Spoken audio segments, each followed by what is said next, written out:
Good morning everyone. मैं doctor Tirthanand मिश्र, associate professor, राजकीय मीरा कन्या महाविद्यालय उदयपुर। मित्रों, पूर्व के वीडियो में हमने कृत्य प्रत्यय के स्वरूप पर विचार विमर्श किया था। आज हम इस वीडियो के माध्यम से कृत्य प्रत्यय के अंतर्गत आने वाले तव्यत्, तव्य तथा अनियर, इन तीन प्रत्ययों पर विचार विमर्श करने जा रहे हैं। मित्रों, जैसा कि आपको विदित है कि कृत्य प्रत्ययों की संख्या 7 है और इन्हीं 7 में तव्यत्, तव्य और अनियर, इन तीन प्रत्ययों का समावेश है।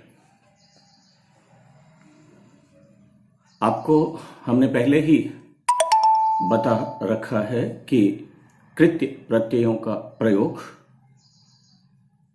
कृत्याः तथा धातोः के अधिकार में किसी भी धातु के अंत में होता है।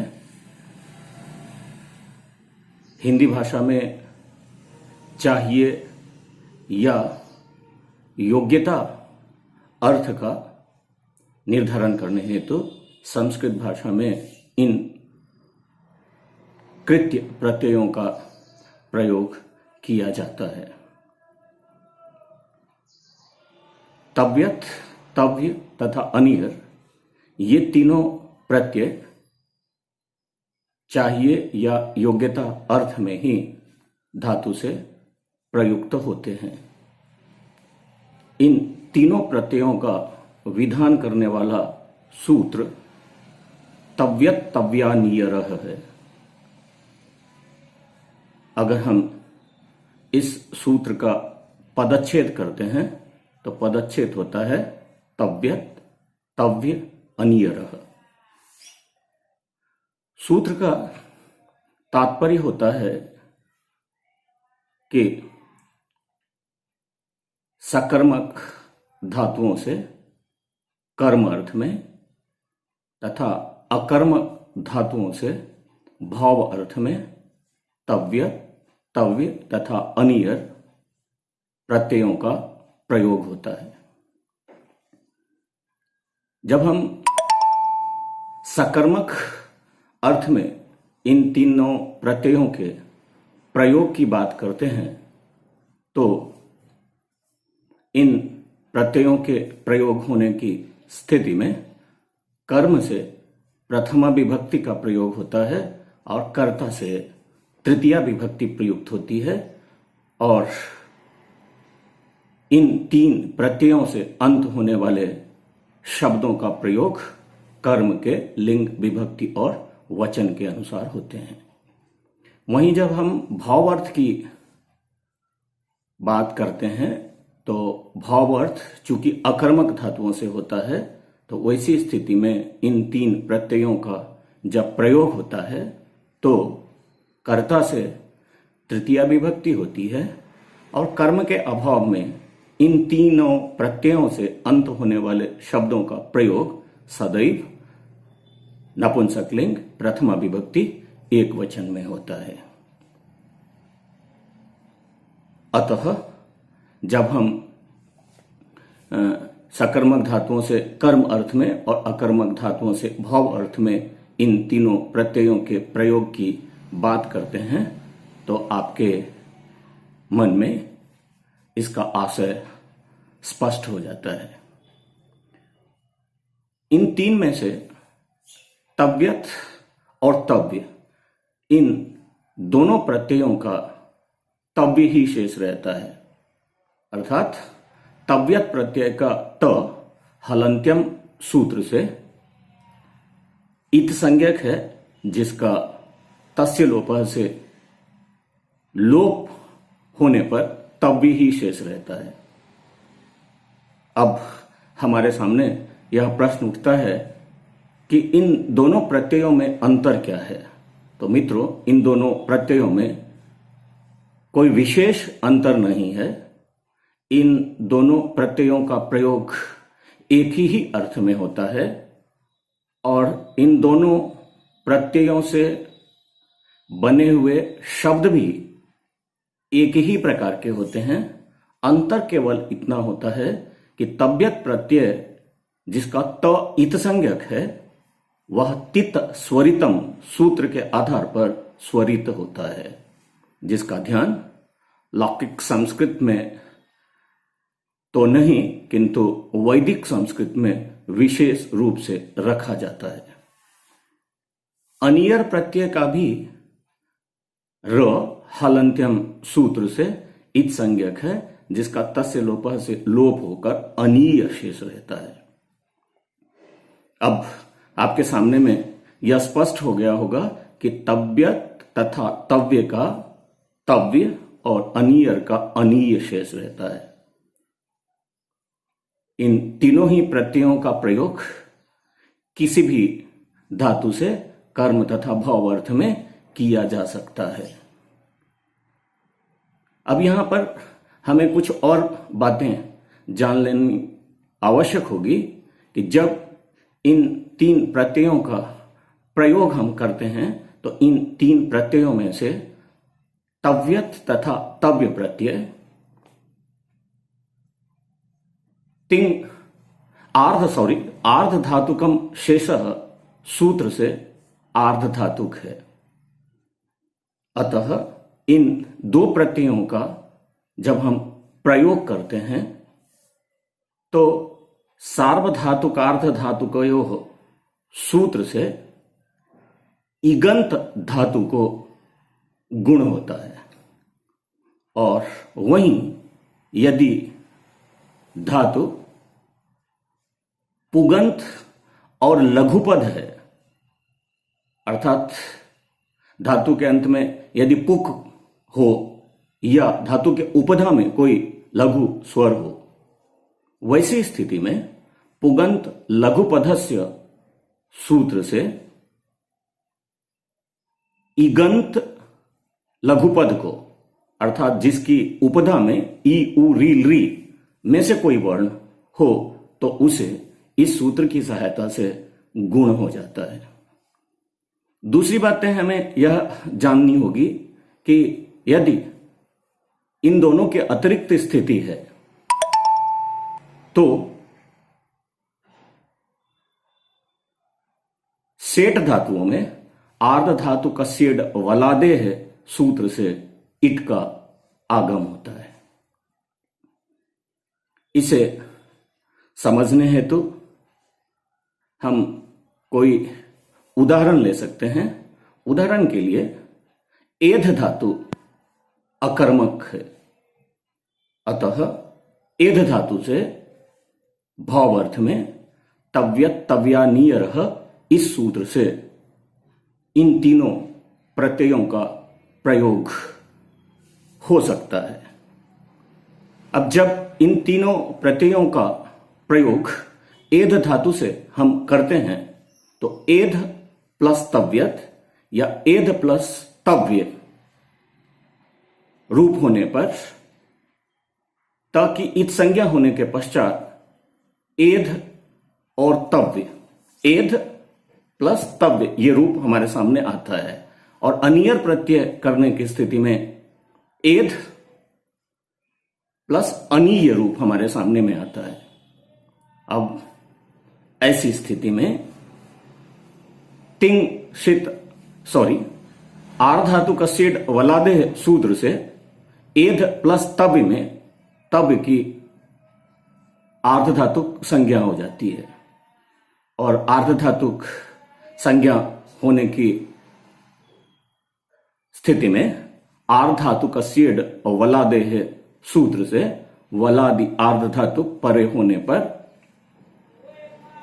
इट का आगम हो जाता है, जहां इट से तात्पर्य ई से है। अब इट का आगम होने के बाद रूप होते हैं एद, ई और तव्य। अब इस ई को जब हम पूर्ववर्ती व्यंजन के साथ जोड़ते हैं तो रूप बनता है एदि तव्य। अब अनियर की स्थिति में चूंकि अनीय वलादि अर्धधातुक नहीं है, इसलिए इट का आगम न होने पर एध प्लस अनीय एधनीय रूप में परिवर्तित हो जाता है। तो मित्रों, आपने देखा कि एध धातु से जब हम तव्यत और तव्य प्रत्यय करते हैं तो एदितव्य, और जब हम अनीयर प्रत्यय करते हैं तो रूप एधनीय होता है। अब इनकी प्रातिपदिक संज्ञा और विभक्त्युत्पत्ति के पश्चात एधनीय, एधनीयम इत्यादि रूप होते हैं। इस रूप के पीछे भाव यह है कि हमने पूर्व के वीडियो में ही आपको बताया था कि कृत्य प्रत्ययान्त शब्द विशेषण होते हैं, और जब ये विशेषण होते हैं तो सकर्मक धातु के स्थल में ये कर्म के विशेषण होते हैं, और अकर्मक धातु की स्थिति में ये सदैव नपुंसकलिंग प्रथमा विभक्ति एक वचन में प्रयुक्त होते हैं। तो जैसा कि मैंने आपको पहले कहा है कि एध धातु अकर्मक है, अतः एधनीय या एधितव्य, ये दोनों रूप सदैव नपुंसकलिंग प्रथमा विभक्ति एक वचन में एधनीयम और एधितव्यम रूप में ही होगा। इसी तरह से अगर हम कोई ऐसा धातु लें जो सकर्मक हो और उनसे हम इन तीनों प्रत्ययों का प्रयोग करें तो क्या रूप होगा, उसको जानने हेतु एक उदाहरण हम क्री धातु का लेते हैं। क्री सकर्मक धातु है, अतः इस धातु से तव्यत तव्यानियर सूत्र से इन तीनों प्रत्ययों का प्रयोग कर्म अर्थ में होगा, और जब कर्म अर्थ में हम इन तीनों प्रत्ययों का प्रयोग करते हैं तो हमारे सामने में दो रूप आते हैं, क्री प्लस तव्यत और क्री प्लस अनियर। अब क्री प्लस तव्यत में त के इत्संज्ञक होने पर हमारे सामने में रूप क्री प्लस तव्य और क्री प्लस अनीय ही शेष रहता है। ऐसी स्थिति में चूंकि तव्यत प्रत्यय वलादि आर्ध धातुक प्रत्यय है, किंतु उस धातु के अंत में इक है, अतः यहां सार्वधातुक अर्ध धातुकयो सूत्र से इगंत अंग को गुण अर्थात री को अर होकर कर्तव्य शब्द बनता है, जबकि क्री प्लस अनीय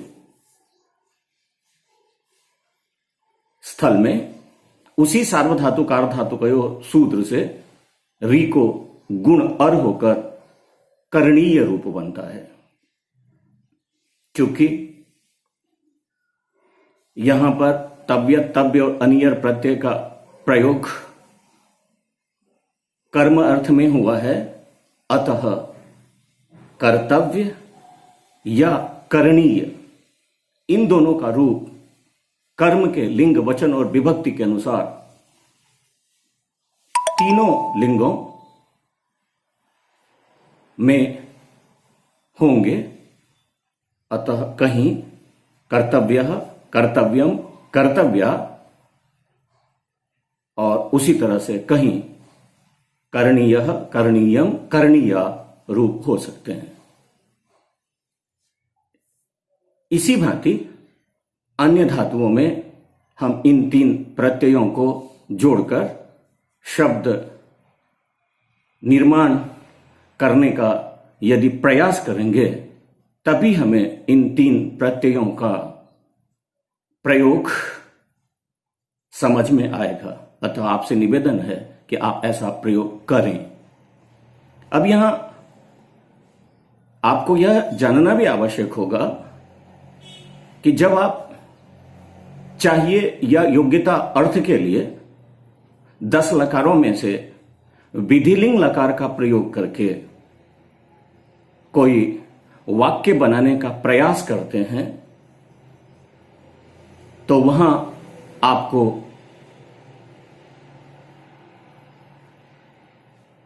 कर्ता में प्रथमा विभक्ति, कर्म में द्वितीय विभक्ति का प्रयोग करना होता है और क्रिया कर्ता के पुरुष और वचन के अनुसार से प्रयुक्त करने होते हैं। किंतु जब आप इसी वाक्य को इन 3 प्रत्ययों के साथ अनुदित करना चाहेंगे तो आपको ध्यान रखना होगा कि आप इन 3 प्रत्ययों से युक्त शब्द का प्रयोग कर्म के लिंग, विभक्ति और वचन के अनुसार से करेंगे। तो मित्रों, यहां स्पष्ट यह होता है कि तव्य, तव्य और अनियर इन 3 प्रत्ययों का प्रयोग हम विधिलिंग लकार के स्थान पर कर सकते हैं। अर्थात विधिलिंग लकार के द्वारा हम जिन वाक्यों का अनुवाद करते हैं उन वाक्यों के लिए हम इन 3 में से किसी भी प्रत्यय का प्रयोग कर सकते हैं। हम आपको अनुवाद उदाहरण की सहायता से बतलाना चाहेंगे। उदाहरण के लिए हमने एक वाक्य लिया, अहम ग्रंथम पठेयम। हिंदी भाषा में इस वाक्य का अर्थ होगा, मुझे ग्रंथ पढ़ना चाहिए। अब इसी वाक्य को अगर हम इन 3 प्रत्ययों में से किसी भी प्रत्यय की सहायता से करना चाहेंगे तो हमें सर्वप्रथम अहम ग्रंथम पठेयम इस वाक्य में क्रिया के ऊपर ध्यान देना होगा। पठेयम पठ धातु का रूप है। विधिलिंग लकार उत्तम पुरुष एक वचन में है। अब जब हम इस के जगह पे तव्य, तव्य या अनियर प्रत्यय का प्रयोग करना चाहेंगे तो हमें सर्वप्रथम पठ धातु से तव्य, तव्य या अनियर प्रत्यय जोड़कर रूप बनाना होगा। पठ धातु से यदि हम तव्य या तव्य प्रत्यय का प्रयोग करेंगे तो रूप होगा पठितव्य, और अगर पठ धातु से हम अनियर प्रत्यय का प्रयोग करेंगे तो रूप होगा पठनीय। अब हम अहम ग्रंथम पठेयम इस वाक्य में कर्म के ऊपर दृष्टिपात करेंगे तो हमें कर्म के रूप में ग्रंथम पद प्राप्त होता है, जहां पर द्वितीय विभक्ति एक वचन प्रयुक्त है। और आपको विदित है कि अगर हम तव्य, तव्य या अनियर प्रत्यय का प्रयोग कर्म अर्थ में करते हैं तो कर्म में प्रथमा विभक्ति होगी, तो हमें इन प्रत्ययों का प्रयोग करते समय ग्रंथम को प्रथमा विभक्ति एक वचन में प्रयुक्त करना होगा। और जब हम ऐसा करते हैं तो प्रथमा विभक्ति एक वचन में ग्रंथम का ग्रंथ होता है। अब जब ग्रंथम ग्रंथ में परिवर्तित हो गया तो हमारे सामने यह स्पष्ट होता है कि यह पुल्लिंग प्रथमा विभक्ति एक वचन में है। तो हमें इसके अनुसार से जो पठितव्य और पठनीय शब्द है उसे भी परिवर्तित करना होगा। पठितव्य को भी पुल्लिंग प्रथमा विभक्ति एक वचन में और पठनीय को भी पुल्लिंग प्रथमा विभक्ति एक वचन में परिवर्तित करना होगा। और जब हम ऐसा करते हैं तो पठितव्य और पठनीय रूप हमें प्राप्त होता है। अब हमारे सामने में रूप आता है ग्रंथः पठितव्यः या ग्रंथः पठनीयः। अब चूंकि हमने तव्यत और अनियर प्रत्यय का प्रयोग किया है तो हमें कर्ता को भी परिवर्तित करना होगा। तो जहां अहम ग्रंथम पठेयम वाक्य में कर्ता अहम प्रथमा विभक्ति एक वचन में है और तव्यत, तव्य, अनियर प्रत्यय का प्रयोग करने पर कर्ता तृतीय विभक्ति में होता है, तो हमें पूर्व के अहम जो प्रथमा विभक्ति एक वचन में है उसे तृतीया विभक्ति के एक वचन में परिवर्तित करना होगा। और जब हम ऐसा करते हैं तो अहम परिवर्तित होकर के मया हो जाता है। अब इस मया को ग्रंथः पठितव्यः के साथ अगर हम जोड़ देते हैं तो वाक्य बनता मया ग्रंथः पठितव्यः। तो आपने क्या देखा कि जिस बात को हम अहम ग्रंथम पठेयम के रूप में कह सकते हैं उसी बात को मया ग्रंथः पठितव्यः इस रूप में कहा जा सकता है। यहां विशेष रूप से आपको केवल यह ध्यान रखना है कि इन तीन प्रत्ययों के प्रयोग होने की स्थिति में हम कर्म के अनुसार इन प्रत्ययों से अंत होने वाले शब्दों के रूप को परिवर्तित करेंगे। अगर कर्म पुल्लिंग में है तो तव्यत प्रत्ययांत या नियर प्रत्ययांत शब्द भी पुल्लिंग में होगा।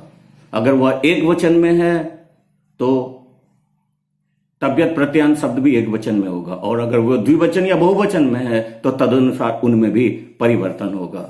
संक्षेप में हम एकाध उदाहरण आपके सामने और रखते हैं। जैसे हमने उदाहरण लिया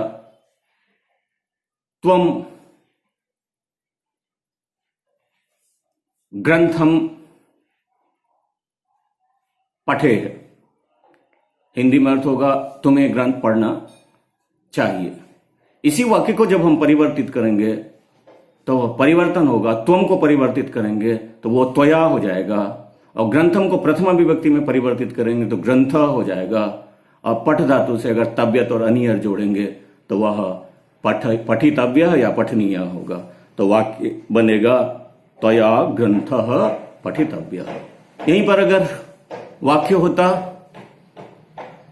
त्वम ग्रंथौ पठेः तो परिवर्तित, तो इस वाक्य को हम इस रूप में परिवर्तित करते हैं कि त्वया ग्रंथौ पठितव्यौ। और अगर यहीं पर होता कि त्वम ग्रंथाः पठेः तो इसको हम इस रूप में परिवर्तित करते त्वया ग्रंथाः पठितव्याः पठनीयाः वा। तो मित्रों, मुझे उम्मीद है कि आपको तव्यत, तव्य और अनियर प्रत्यय बखूबी समझ में आ गया होगा। आपसे निवेदन यह है कि आप इन प्रत्ययों का प्रयोग वाक्य में करें और जब आप इन प्रत्ययों को वाक्य में प्रयोग करना सीख लेंगे तो सदा के लिए